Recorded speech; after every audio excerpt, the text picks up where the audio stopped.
A very good afternoon to one and all. Welcome to Alleviate webinar series.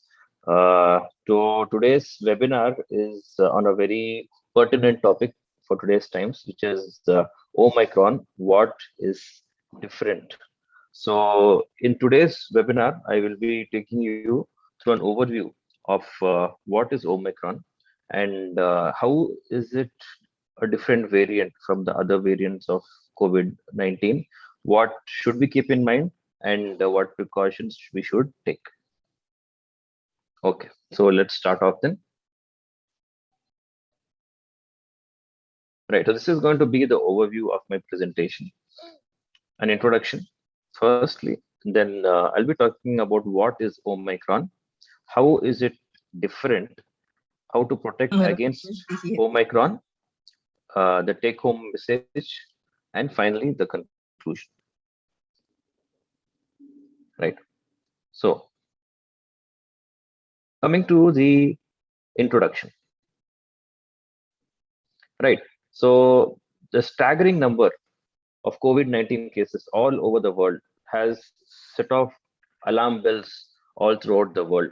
So, it's not that our country also is safe. Even the number of cases in the past few weeks have been increasing at an unprecedented pace. So definitely we are in a state of caution. The Omicron variant is running rampant across the globe, and it is making it difficult to maintain calm for each and every one. So let's try and understand what is this Omicron. So let's go to a bit of chronology now. On November 24th, 2021, a new variant of the SARS-CoV-2, which is the COVID-19, the B.I.I.529, was reported to the World Health Organization. This was first detected in specimens collected on November 11th, 2021 in Botswana and on 14th of November in South Africa. On 26th of November, the World Health Organization named this particular variant as Omicron and classified it as a variant of concern.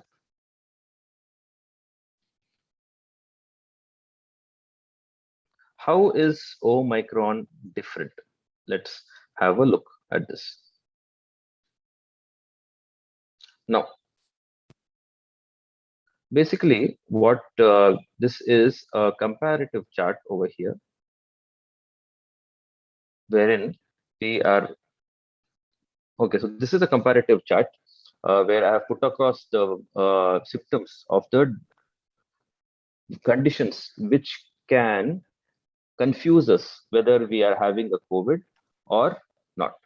So first we have the first category, we have the Delta. Next is Omicron. Next is the regular flu. And lastly, the cold. So in the Delta, if you look at the common, the left-hand column is going to be about the symptoms. So here we have cough. And in Delta variant, what was seen is there was a dry cough initially to start off with, and then it would become a productive or wet cough. Whereas in the Omicron, what is happening is this is very, very less common. Now, this is a very important point because many of our time, what happens is if you look at the other conditions like flu and cold, again, it is the dry cough only. So Omicron, many of the time, if people get the cough, they can think it is just a simple, a sore throat because the cough is not very well pronounced. So it can lead to people neglecting the symptoms. Right. So next symptom is running nose. Now, running nose can happen due to allergies, can happen due to the cold climate outside. So this is again a symptom which is common to all the four conditions. Sneezing, many of our time, is not very common in the Delta because it is more of a viral infection. Sneezing is very more commonly seen in case of allergies. But in Omicron, if you see, sneezing is common. Again, creating the confusion. Sore throat, is common to most of them. In flu, sometimes they can sore throat cannot be there. People can just get the fever though. But in case of Delta, Omicron, and cold, sore throat is a very common finding. Now let's come to the next symptom, which is very important. This is shortness of breath. Now, shortness of breath. You know, all of us remember that we still have the oxygen saturation meters at our houses. We have the oxygen saturation meters in our smartwatches as well nowadays. So everyone know it's a common practice to keep seeing whether the saturation is fallen down or not. So with the Delta variant, it was very pronounced. A patient would have started developing shortness of breath, and the saturation would have started falling drastically from 94 to sometimes to the 80s, 85s. And this is what was leading to a lot of hospitalizations, one. And second is the requirement of oxygen, which was the reason why this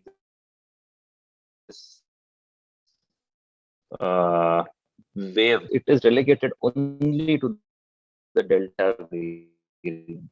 Whereas in Omicron, in regular cold, in regular flu, am I audible?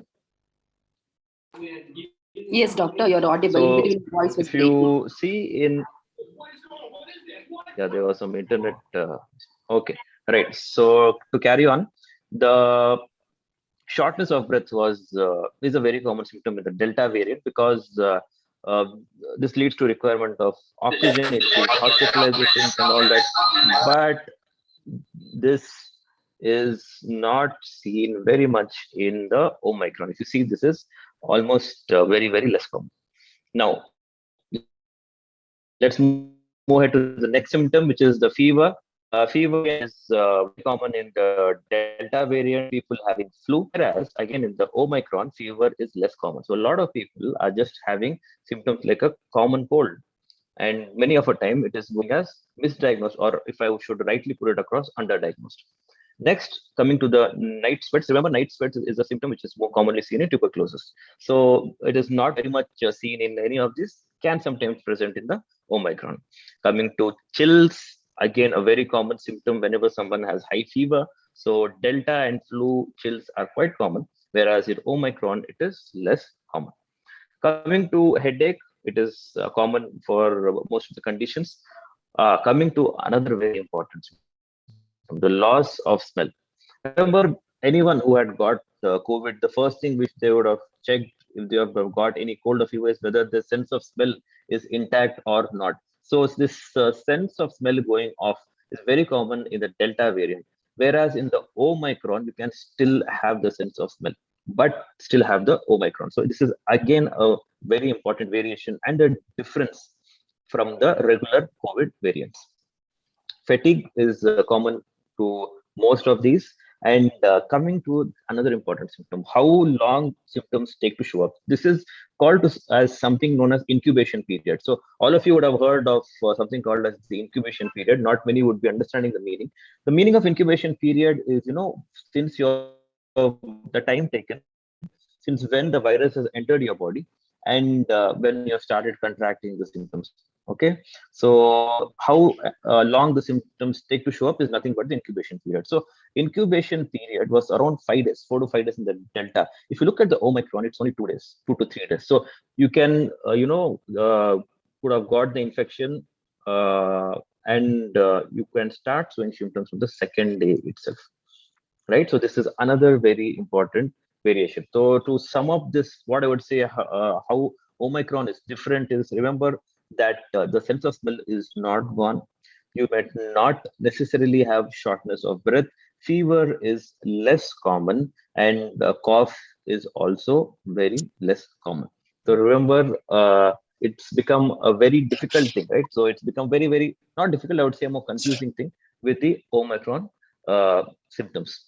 Right. So moving ahead. So how are the symptoms of Omicron different from the regular Delta variant? So Delta variant, uh, remember we had the shortness of breath, as I was telling. It led to a variation of symptoms, right?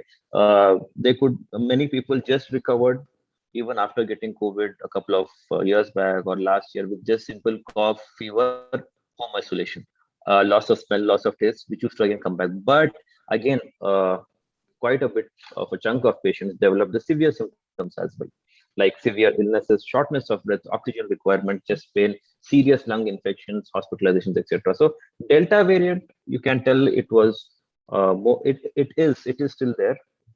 It is more of a variant known to cause a severe illness. Whereas if you look at the Omicron, it is less likely to involve Daddy, the Janji, lungs. this my webinar alive. So when you have a look at this, the Omicron is less likely to involve the lungs.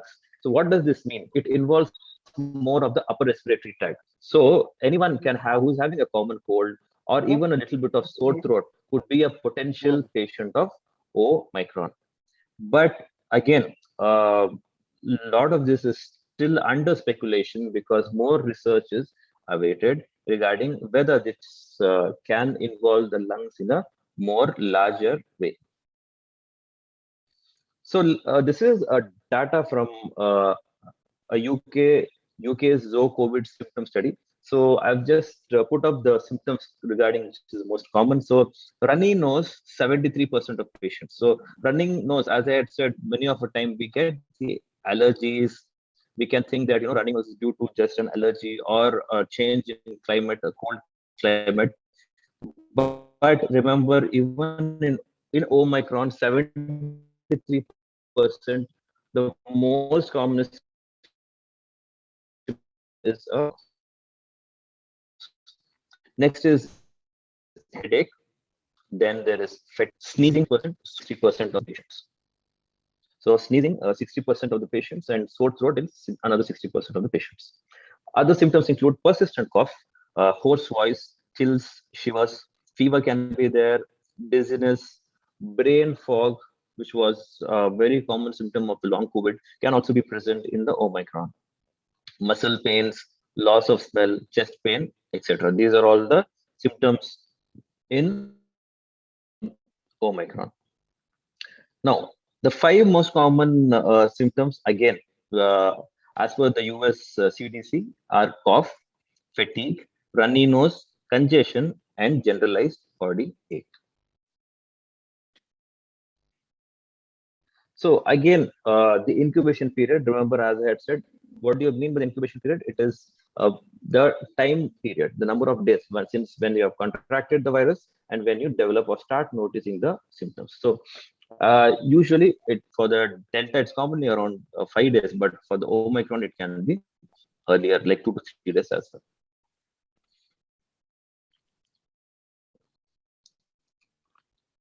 Now coming to isolation,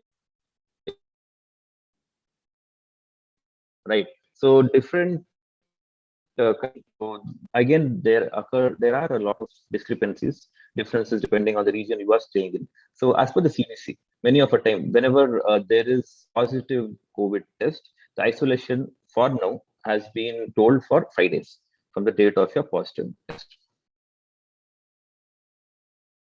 which is everyone since the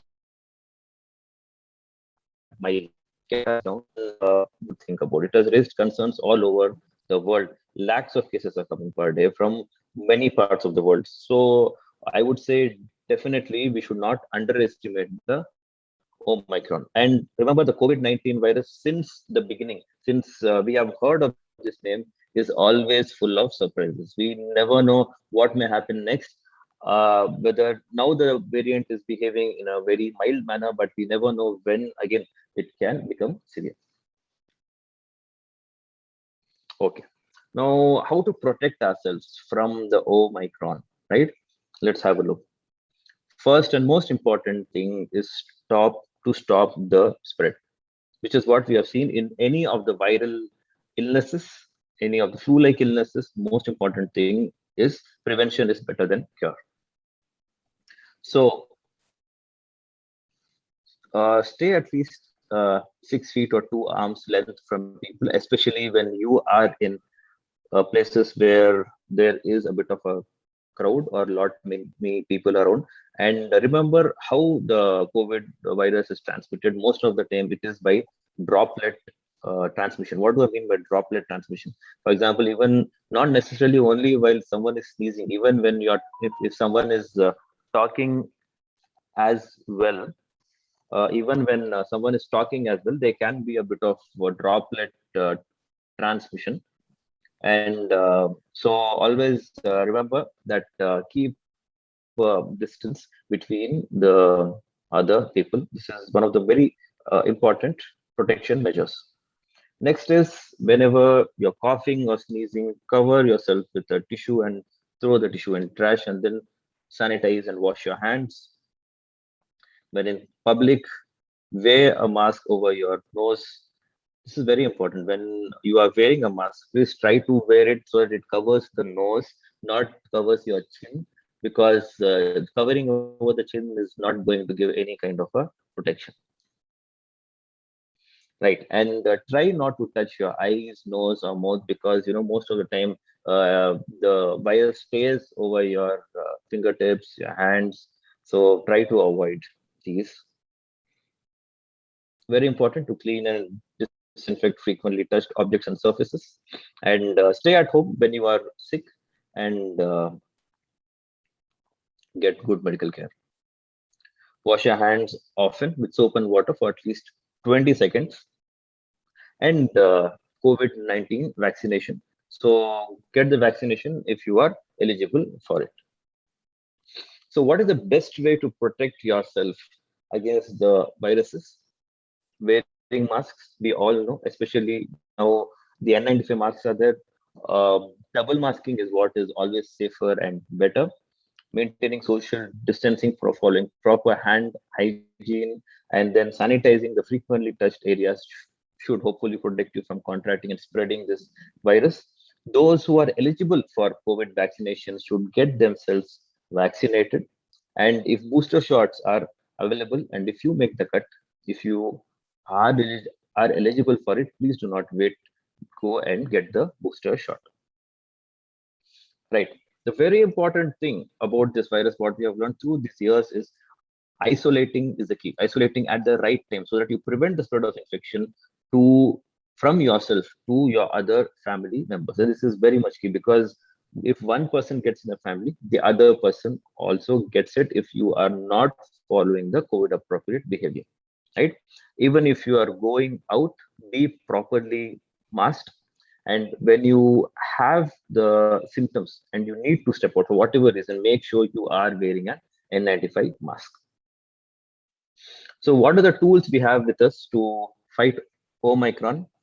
Well, a lot of treatments, a lot of medications have been used for the COVID 19, but nobody can argue with the fact that vaccines still remain the best public health measure to protect people from the COVID 19. It helps slow the transmission of the COVID 19 and reduce the likelihood of the new emerging variants as well.